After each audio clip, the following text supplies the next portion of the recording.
Hello साथियों। आशा करता हूँ आप सभी लोग अच्छे होंगे और अपनी तैयारी अच्छी तरीके से कर रहे होंगे। साथियों, ये पीवाईक्यू सीरीज लखनऊ यूनिवर्सिटी का पेपर, आपका जो पॉलिटिकल साइंस का पेपर सेकंड है, जो पेपर कोड है 21 3 22। ओके, तो चलिए, जैसा कि सभी को पता है, इसमें से टोटल 10 क्वेश्चन होते हैं, उसमें से 4 करने होंगे। चलिए, सेक्शन 1 से 1 और सेक्शन 2 से 3 क्वेश्चन करने होते हैं। तो चलिए, क्या नेशनल मूवमेंट ऑफ इंडिया, ये आपका टॉपिक रहेगा इसका। ये 2025 का पीवाईक्यू है। ओके, खंडा मतलब सेक्शन ए। ओके, चलिए पहला क्वेश्चन देखते हैं क्या है। Right short note on any two of the following, तो किसी 3 में से 2 पे लिखना है। तो स्वराज पार्टी की बात कीजिए तो 1923 में बनाई गई मोतीलाल नेहरू जी के द्वारा। ओके, खिलाफत मूवमेंट के बारे में क्या लिखना है। ये मूवमेंट है 1919 से 24 तक चला, मतलब ठीक है। और किसके द्वारा, क्या बोलते हैं उनको, अली ब्रदर्स के द्वारा ये चला गया। तो पहले ब्रदर कौन थे, शौकत अली, और दूसरे जो ब्रदर थे वो थे मोहम्मद अली। ओके, तो ये किस लिए बनाया गया था, ये टर्की में पोस्ट है खलीफत की। ठीक है, खलीफत जो इस्लाम के सबसे बड़े टीचर होते हैं जिनको बोलते हैं। ठीक है, तो वर्ल्ड वार के टाइम पे जो है ये जो पोस्ट थी हटा दी गई थी अंग्रेजों के द्वारा। तो इसको दोबारा से रिस्टोर करने के लिए जो मूवमेंट हुआ। तीसरा पूना पैक्ट। तो पूना पैक्ट ये जो है इसके बारे में बता दो, मतलब देखते हैं क्या है।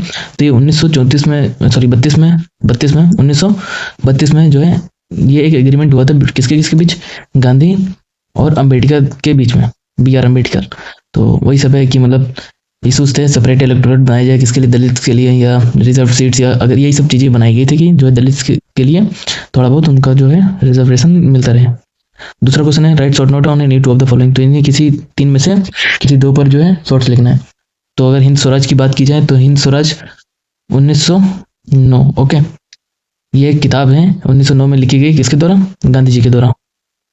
तो इस किताब के बारे में लिख देना, किस चीज़ के लिए, किस चीज़ के लिए। जैसे इस किताब में क्या है कि क्रिटिक किया गया है कि इसका वेस्टर्न सिविलाइजेशन, अदर जितनी भी चीज़ें हैं तो सब उसके लिए ये किताब है जो कि गांधी जी के द्वारा लिखी गई है। इतना बता दे रहा हूँ, ठीक है। तो और दूसरा क्या है, काकोरी एक्शन प्लान। तो काकोरी एक्शन प्लान कब हुआ, क्या 1925 में हुआ, किस संस्था के द्वारा, HR हिंदुस्तान रिपब्लिक एसोसिएशन।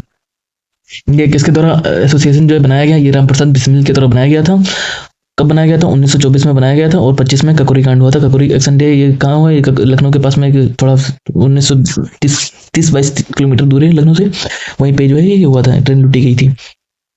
और तीसरा क्या, फॉरवर्ड ब्लॉक। तो फॉरवर्ड ब्लॉक की अगर बात की जाए तो सुभाष चंद्र बोस जी के द्वारा बनाया गया।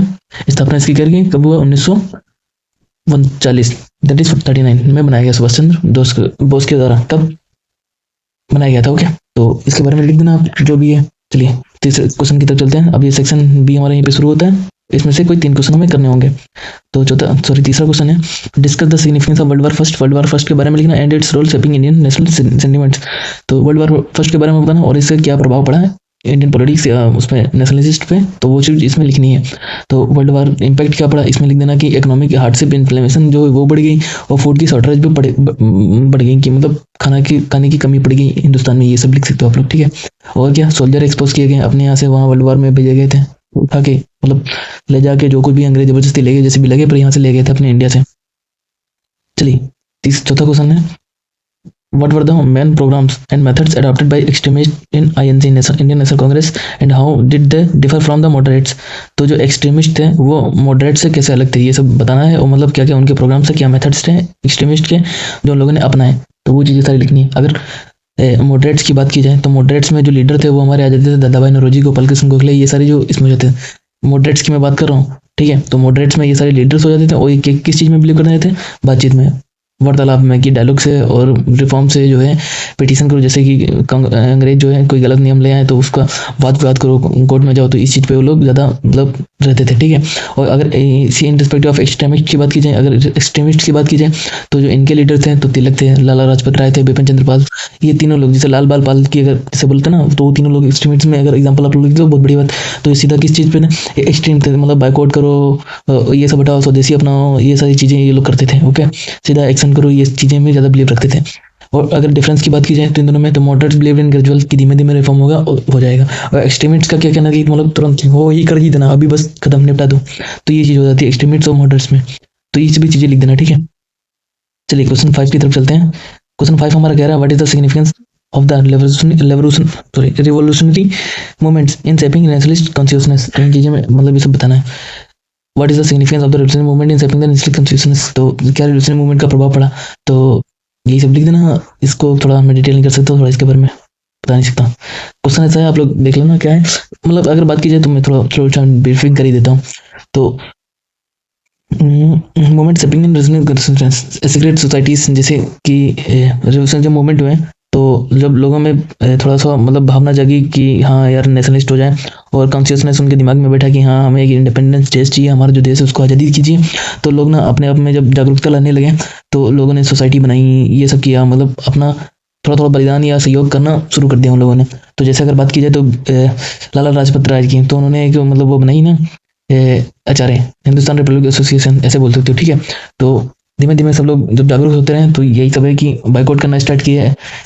और जो है मतलब हर प्रकार से, मतलब ये कर लो कि जिस प्रकार से जितना भी वो लोग हेल्प कर पा रहे थे जिसमें कि आज़ादी में, वो सारी हेल्प सभी लोगों ने की। ये चीज़ लिख देना है आप लोगों को इसमें, ओके। चलिए क्वेश्चन 6 हमारा क्या है, evaluate the impact of non-congress movement, evaluate the impact of non-congress movement on Indian society and politics, what were its achievements and limitations।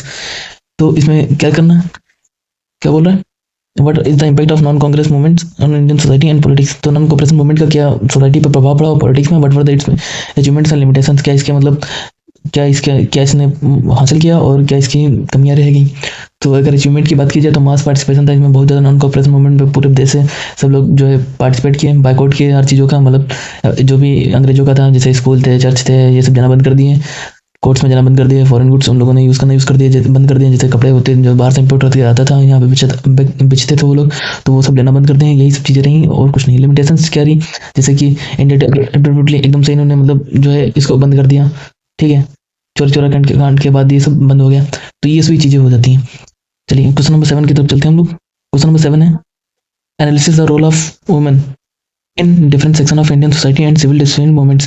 How did the movement encourages mass participation among the different classes of communities? तो मतलब civil disobedience की अगर बात की जाए तो कैसे किया इसमें वुमेन ने पार्टिसिपेट किया, डिफरेंट सोसाइटी फॉर जगह जगह लोगों के समाज के मतलब औरतों महिलाओं ने पार्टिसिपेट किया सिविल डिसोबीडियंस में, और कैसे किया इसने एक मास जनता को, काफ़ी बड़ी जनता को, भीड़ को कैसे इनकरेज किया कि इसको इसमें जो है पार्टिसिपेट करो।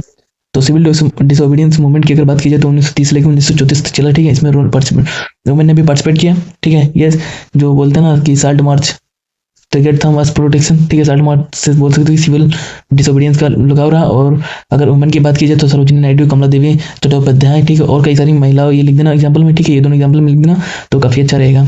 और अगर पार्टिसिपेशन की बात करी जाए तो किसान थे, वर्कर थे, स्टूडेंट थे, मर्चेंट थे, ये सभी लोगों ने इसमें पार्टिसिपेट किया। मूवमेंट क्या था, movement becomes truly pan India, काफ़ी बड़े मास लेवल पूरे इंडिया में फैल गया था। तो ये सभी चीज़ें हैं आपको इसमें लिख देनी है। चलिए क्वेश्चन 8 है हमारा, what were the significance of the government of India act 1935। तो 1985 का जो एक्ट है इसके बारे में आप लोगों को लिखना है। इन saving the future constitution development, इसका जो एक्ट है इसका ये प्रभाव भी क्या पड़ा अपने कॉन्स्टिट्यूशन में जो बाद में इंडिया का बना। तो इसका अगर फीचर्स की बात करिए गवर्नमेंट ऑफ इंडिया 1935 एक्ट की, तो इसका फीचर है provincial autonomy, federal sector, colonel institute. तो ये सभी चीज़ें इस एक्ट में ऑलरेडी थी, यही बाद में अपने कॉन्स्टिट्यूशन में जो बी आर अम्बेडकर जी ने उठा के रख दी वापस, ठीक है। तो ये सभी चीज़ें लिख देना आप लोग इसमें। हालांकि मैं भी एक पेज ज्वाइन कर लूँगा यहाँ पे, तो उसको आप लोग पढ़ लेना। वो चीज़ें अगर लिख देते हो आप लोग पेपर में तो बहुत ही बेस्ट रहेगा आप लोग के लिए। अगर इंपॉर्टेंस की बात की जाए तो बेसिस ये जो गवर्नमेंट ऑफ इंडिया था एक्ट 1935 का, तो एक बेसिस बन गया अपने कॉन्स्टिट्यूशन का, ओके। चलिए 9 क्वेश्चन की तरफ हम लोग चलते हैं। तो 9 क्वेश्चन हमारा, describe the significance of slogan do or die. Do or die slogan का मतलब क्या सिग्निफिकेंस रहा, context of the quit India movement. Quit India movement के साथ साथ अगर इसको देखा कि role of the Mahatma Gandhi leading this movement, और महात्मा गांधी की जगह क्या रोल रहा है इस मूवमेंट को लीडिंग करने में। तो गांधी जी जो है इन्होंने ये नारा दिया डू और डाई करो हम लोग, ठीक है। टोटल इंडिपेंडेंस डिमांड, ये भी एक रहा कि मतलब अब इंडिपेंडेंस लेना। ये प्रोटेस्ट भी जो रहा क्विट इंडिया मूवमेंट, ये काफ़ी बड़े उस पर था ना, और स्ट्राइक हुई, सबटाउज हुआ, मास प्रोटेक्शन हुआ इस चीज़ में, इस मूवमेंट में। ये सब चीज़ें इसमें जो है अब सॉरी लिखना है, ओके।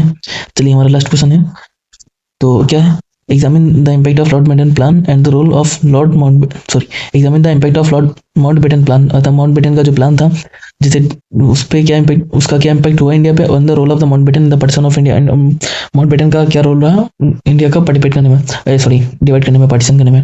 तो माउंटबेटन का अगर बात की जाए तो प्लान क्या था, transfer of power partition and Indian Pakistan. तो जो पावर था और जो प्रॉपर्टी थी और जो transfer of power partition other Indian between Pakistan, जैसे पाकिस्तान, ये जैसे सभी को पता है कि माउंटबेटन ही जो था जिसने इंडिया और पाकिस्तान का बंटवारा किया, तो उसी ने जो है पावर और प्रॉपर्टी दोनों का बंटवारा करके गया, वही ये सब करके गया, ठीक है। और अगर रोल की बात करी जाए तो ये नेगोशिएट किया किसकी, कांग्रेस और मुस्लिम लीग और सिख लीडर्स, ये सभी चीज़ें बीच में इसने रोल उसको क्या बोलते हैं, नेगोशिएट किया कि महात्मा गांधी जी इधर जो बोल सकते हैं कांग्रेस और उधर मुस्लिम लीग और सिख, ये सभी बीच में नेगोशिएशन किया कैसे क्या बंटवारा होना चाहिए, पर फिर भी कर नहीं पाया सही से।